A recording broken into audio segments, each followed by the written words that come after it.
نبی پاک صلی اللہ تعالی وسلم فرماتے ہیں ایک شخص تھا بنی اسرائیل میں، بڑا مالدار تھا، تو پھر اس پہ غربت آ گئی۔ جب غربت آئی تو رو پڑا، کہنے لگا اے اللہ میں غریب ہو گیا ہوں، میری مدد فرما، میں نے بڑی نافرمانی کی ہے تیری۔ مالدار جب تھا تو بڑی موج کر، یا اللہ میں نے اب نہیں کروں گا، مجھے اس غربت سے نکال۔ تو اللہ نے فرشتوں سے کہا کہ دے دو جو مانگتا ہے۔ فرشتے کہنے لگے یا اللہ یہ توبہ کر کے نہیں آیا، ڈر کے نہیں آیا، یہ تو الجھ گیا تب آیا ہے، یہ تجھ سے ڈر کے ہوتا ہے نا ایسے کہ لوگ اللہ سے نہیں ڈرتے جتنا غربتوں سے معاذ اللہ ڈرتے۔ یا اللہ یہ تو وہ الجھ گیا تب آیا۔ تو اللہ نے فرمایا پتہ مجھے بھی ہے، لیکن آ تو گیا ہے نا، چلو دے دو۔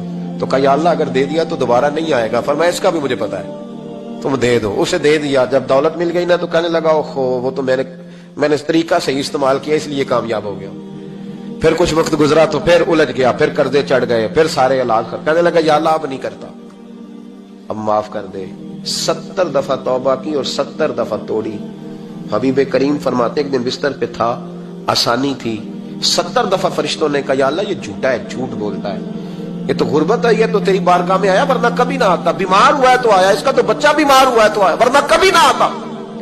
70 دفعہ توبہ توڑی۔ ایک دن رات کو بستر پہ لیٹا تھا، دولتیں بھی تھی، آسانیاں بھی تھی، دل میں خیال آیا میں کتنا جھوٹا ہوں، جب الجھ جاتا ہوں تو اس کے دروازے پہ جاتا ہوں اور وہ کتنا کریم ہے، مجھے خالی نہیں لوٹاتا۔ تڑپ اٹھا، آنسو نکل گئے، اٹھ کے مصلے پہ کھڑا ہوا تو رب کریم نے فرشتوں سے فرمایا کھول کے دیکھو دروازے، آج یہ غربت کی وجہ سے نہیں آیا، آج میرا بن کے آیا ہے۔ تو یا اللہ پہلے تو دولت دیتا تھا، آج کیا دے گا؟ تو محبوب فرماتے اللہ فرماتے اب میں اسے بغیر حساب کتاب جنت عطا کروں گا۔ استغفار کرے، اس کے حضور حاضری دے۔